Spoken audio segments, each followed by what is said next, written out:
মাত্র 10 মিনিটে চাল ভিজিয়ে তো এইরকম সুন্দর ফুলকো ফুলকো চিতই পিঠে তো এখন যে কেউ বাড়িতে বানিয়ে নিতে পারবেন।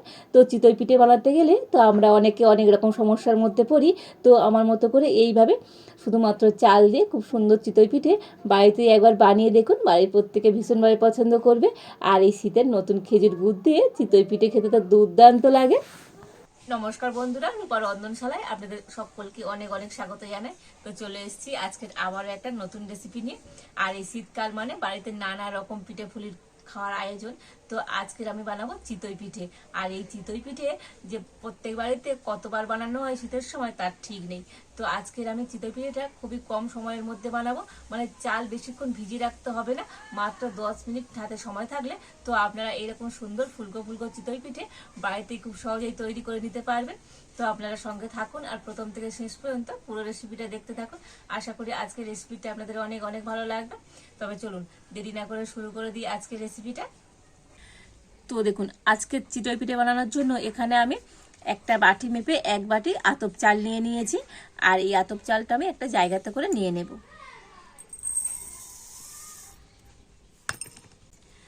আর এবার আমি আতপ চালটা তো জল দিয়ে খুব ভালো করে ধুয়ে নেব।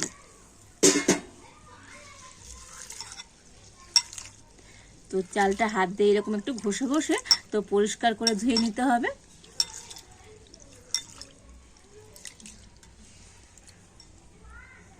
তো 3 থেকে 4 বার জল বদলে আমি আতপ চালটা খুব পরিষ্কার করে ধুয়ে নিয়েছি। তো আতপ চালটা একটু পরিষ্কার করে ধুয়ে নিলে তো পিঠেগুলো তো হবে একেবারে দুধের মতো সাদা। আর এবার আমি এই আতপ চালের মধ্যে দিয়ে দেব ফুটন্ত গরম জল।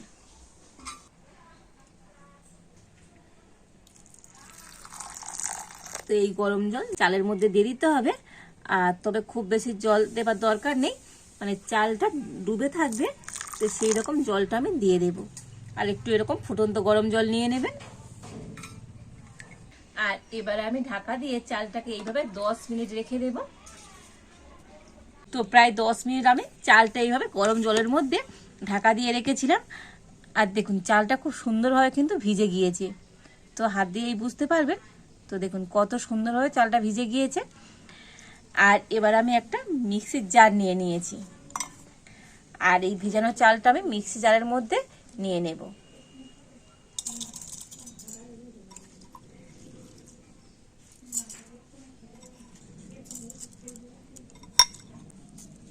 তো দেখুন সম্পূর্ণ চালটা আমি মিক্সি জারের মধ্যে নিয়ে নিয়েছি।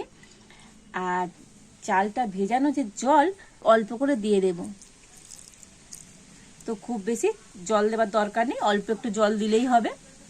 আর ভেজানো চাল যখন মিক্সিতে গুঁড়ো করবে তো তখন কিন্তু জল একেবারে অল্প করে দিতে হবে। অল্প জল দিলে চালটা তো খুব ভালো কিন্তু পেস্ট হয়। আর অনেক জল দিলে চালটা তো খুব ভালো পেস্ট হয় না, একটু দানা দানা থেকে যায়। সেই জন্য চাল যখন মিক্সিতে আপনারা এইভাবে পেস্ট করে নেবেন তো অল্প একটু জল দিয়ে পেস্ট করে নেবেন। আর এবার এখন আমি এই চালটা মিক্সিতে একটু খুব ভালো করে পেস্ট করে নিয়ে আসবো। তো দেখুন চালটা আমি মিক্সিতে কিন্তু খুব ভালো করে পেস্ট করে নিয়ে চলে এসেছি। আর দেখুন একেবারে মিহি করে পেস্ট করে নিতে হবে। আর দেখুন চালটা মানে পেস্ট করার পর কিরকম একটা আঠা আঠা ভাব চলে এসছে, মানে এইরকম একটু আঠালো ভাব হবে। এইরকমই হলে তবেই কিন্তু চিটে পিঠেগুলো একেবারে পারফেক্ট হবে। তো দেখুন একটা চিটচিটে ভাব চলে এসছে। আর এইভাবে নিয়ে দেখবেন সরু তারের মতো হয়ে পড়ে যাবে। ঠিক এইভাবে করে কিন্তু পেস্ট করে দিতে হবে। তো অল্প জল দিয়ে পেস্ট করলে কিন্তু এইরকমই হবে আর একেবারে মিহি হয়ে পেস্ট হবে। আর এবার আমি পেস্ট করা চালের গুঁড়িটা একটা জায়গাতে করে নিয়ে নেব।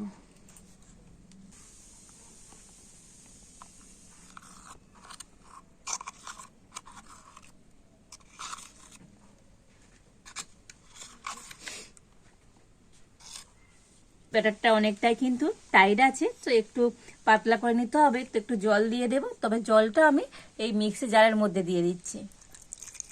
তো মিক্সি জারে একটু ব্যাটার লেগে আছে, তো জলটা দিয়ে ব্যাটারটা ভালো করে ধুয়ে আর নিয়ে নেব।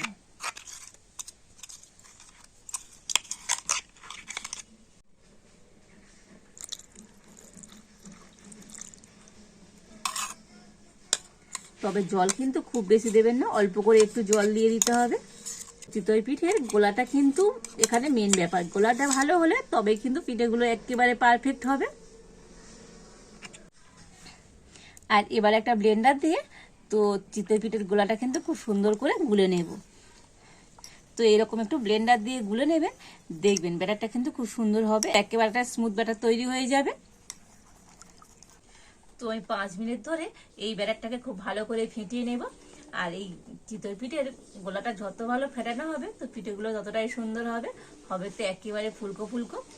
তো আবারও বলছি, গোলাটাই কিন্তু মেন। চিতই পিঠে বানাতে গেলে এই গোলাটা যদি ঠিকঠাকভাবে তৈরি করা যায় তো চিতই পিঠেগুলো একেবারে ফুলে ফুলে তো লুচির মতো হবে। তো দেখুন 5 মিনিট ধরে ব্যাটারটাকে খুব সুন্দর করে আমি ফেটিয়ে নিয়েছি। আর এবারে আমি এই ব্যাটারের মধ্যে দিয়ে দেব পরিমাণ মতো লবণ, আর দিয়ে দেব নারকেল। তো এখানে এই চামচে 2 চামচ আমি নারকেল গুঁড়ো দিয়ে দিচ্ছি। তো খুব বেশি দরকার নেই, 2 চামচ দিলেই হবে। তো আপনারা চাইলে শুধুমাত্র চালের গুঁড়ি দিয়েও কিন্তু চিতই পিঠাটা তৈরি করতে পারেন। আর একটু নারকেল দিলে চিতই পিঠাটা খেতে কিন্তু আরো বেশি টেস্টি হবে। তো নারকেল আর লবণ দিয়ে আবারও কিন্তু ব্যাটারটা ভালো করে ফেটিয়ে নেব। তো দেখুন নারকেল আর লবণ দিয়ে তো ব্যাটারটাকে কিন্তু আবারও আমি একটু ভালো করে ফেটিয়ে নিয়েছি। আর এবারে আপনাদের ব্যাটারের ঘনত্বটা একটু দেখিয়ে দিই।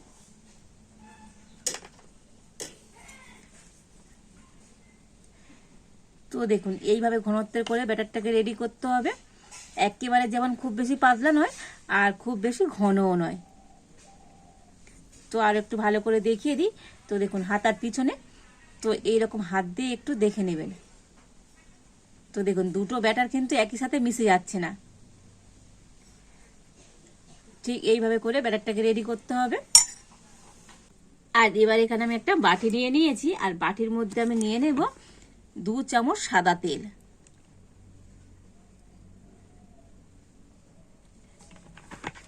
আর দিয়ে দেব 1 চামচ জল। তো মোটামুটি একটা আন্দাজ করে নিলেই হবে। আর এবার আমি তেল আর জলটা একটু মিশিয়ে নেব। তো যদিও তেল জল মিশ হয় না, তো একটু এইভাবে মিশিয়ে নিতে হবে। তো দেখুন তেল আর জলটা একটু এইভাবে করে আমি মিশিয়ে নিয়েছি। আর এবারে আমি উনুনটা জেলে উনানে একটা প্রথমে চাটু বসিয়ে দিয়েছি। তো চাটুটা একটু গরম করে নিয়েছি। আর এবার এখানে একটা এরকম আপ্পাম প্যান নিয়েছি, তো চাটুর উপরে বসিয়ে দেব। আর আপ্পাম প্যানটাও একটুখানি গরম করে নেব। তো ততক্ষণে আপ্পাম প্যানটা গরম হোক। আর এদিকে আমি যে ব্যাটারটা তৈরি করে রেখেছিলাম, আর এই ব্যাটারের মধ্যে এবার দিয়ে দেবো আমি বেকিং পাউডার। তো এই চামচের 1/2 চামচ দিয়ে দিচ্ছে বেকিং পাউডার, তবে এটা বেকিং সোডা নয়, বেকিং পাউডার দিতেই হবে। তো বেকিং পাউডার দিয়ে তো আবার আমি ব্লেন্ডার দিয়ে একটু ভালো করে ফেটিয়ে নেব।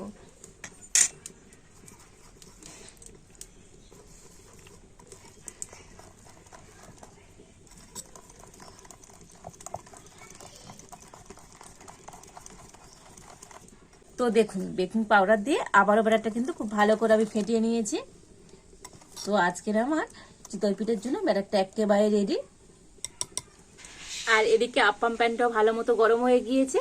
আর এবার আমি তেল জলের মিশ্রণটা একটা ব্রাশে করে নিয়ে তো প্রত্যেকটা আপ্পাম প্যানের মধ্যে একটু ভালো করে লাগিয়ে দেব।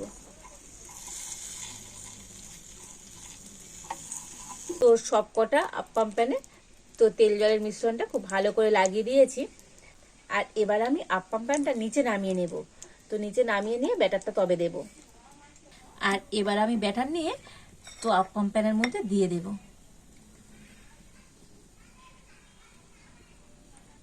তো একটু খালি রেখে রেখে এইভাবে দিয়ে দেব। তো উনান থেকে নিচে নামিয়ে এই কারণে দিলাম, তো প্রথমে যেগুলো দেব সেগুলো তো আগে হয়ে যাবে, আর পরেরগুলো কিন্তু একটু বাকি থেকে যাবে, ওই জন্য আমি নিচে নামিয়ে দিচ্ছি। তো আপনারা যারা গ্যাসে উনানে করবে তো গ্যাসটা বন্ধ করে আর এইভাবে দিয়ে দেবেন।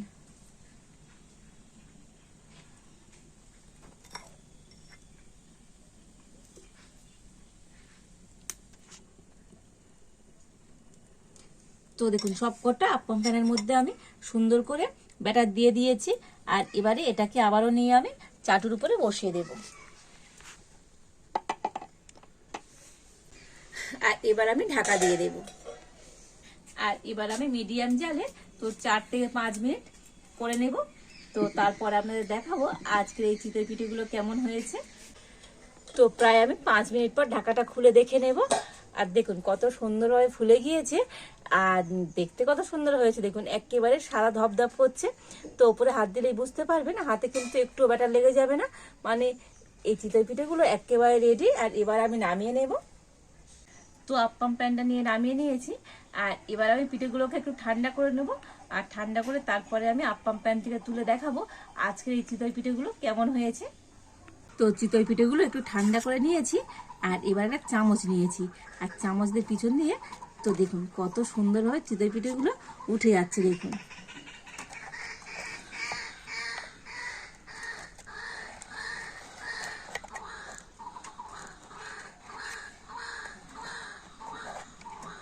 তো দেখুন প্রত্যেকটা চিতই পিঠে কতটা সুন্দর হয়েছে। আর পিছনটাও দেখুন দারুণ হয়েছে আজকের এই চিতই পিঠেগুলো। কত সুন্দরভাবে প্যান থেকে ছেড়ে যাচ্ছে দেখুন।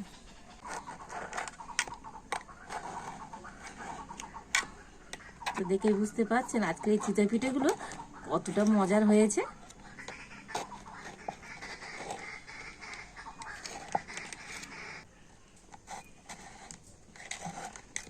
তো দেখুন প্রত্যেকটা চিতই পিঠে কত সুন্দরভাবে ছেড়ে গিয়েছে দেখুন।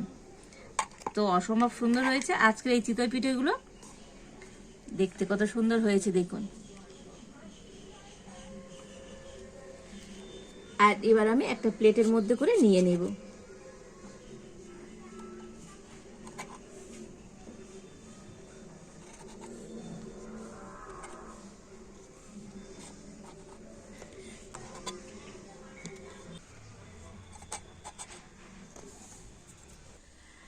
আর পরের বারের পিঠেগুলো একইভাবে তৈরি করে নেব।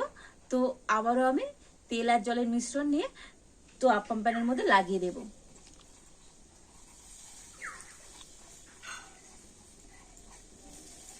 তো আবার আমি একইভাবে ব্যাটারটা দিয়ে দেব। তবে এবারে ফ্রাই প্যানটা নিচে নামাইনি, এই উনানের উপরে কিন্তু দিয়ে দিচ্ছি।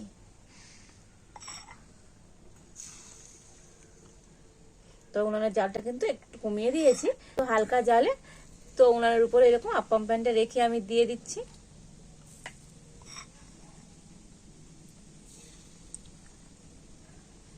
তো পরের বারের পিঠেগুলো তৈরি করে নিয়েছি, আর সবগুলো পিঠে একটা প্লেটের মধ্যে সুন্দর করে সাজিয়েও নিয়েছি।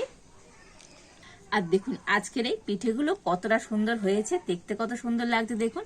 আজকের এই চিতই পিঠেগুলো অসম্ভব সুন্দর হয়েছে, একেবারে হয়েছে তো সাদা ধপধপে দেখুন। যেমন হয়েছে ফুলকো ফুলকো তেমন সুন্দর হয়েছে সারা, দেখেই তো মন ভরে যাবে। অসম্ভব সুন্দর হয়েছে আজকের এই পিঠেগুলো, কতটা সুন্দর হয়েছে দেখুন। হয়েছে তো একেবারে লুচির মতো ফুলকো ফুলকো, দেখতে কত সুন্দর লাগছে। আর এই চিতই পিঠেগুলো খেতেও তো দারুণ হয়, অসম্ভব সুন্দর হয়েছে দেখুন। একেবারে তুলোর মতো নরম তুলতুল করছে, দেখেই বুঝতে পারছেন কতটা সুন্দর হয়েছে আজকের এই চিতই পিঠেগুলো। আর দেখুন ভিতর থেকে কতটা জালিদার আর স্পঞ্জি হয়েছে দেখুন।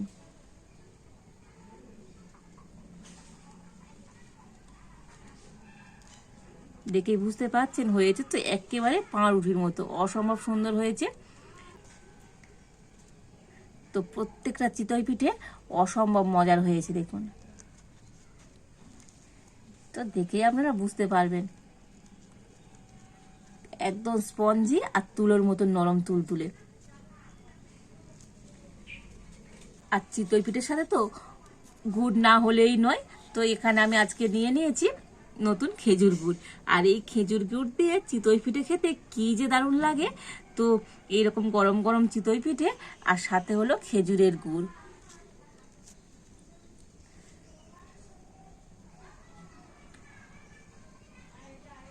তো অসম্ভব সুন্দর লাগে খেতে। কোনো রকম চাল বেশিক্ষণ ভিজিয়ে রাখার ঝামেলা ছাড়াই খুবই ঝটপট, মানে যখনই আপনাদের চিতই পিঠে খেতে ইচ্ছে হবে তো তখনই কিন্তু আপনারা এইভাবে চিতই পিঠে তৈরি করে নিতে পারবেন। আর এই শীতে এইভাবে চিতই পিঠে বাড়িতে বানিয়ে দেখবেন, বাড়ির প্রত্যেকে তো ভীষণভাবে পছন্দ করবে। তো আজকের আমার এই চিতই পিঠের রেসিপিটা আপনাদের কেমন লাগলো তো অবশ্যই কমেন্ট করে জানাবেন। ভালো লাগলে লাইক শেয়ার সাবস্ক্রাইব করবেন। আজ এই পর্যন্ত, আপনারা ভালো থাকুন, সুস্থ থাকুন। দেখা হচ্ছে নতুন কোনো একটা রেসিপি নিয়ে।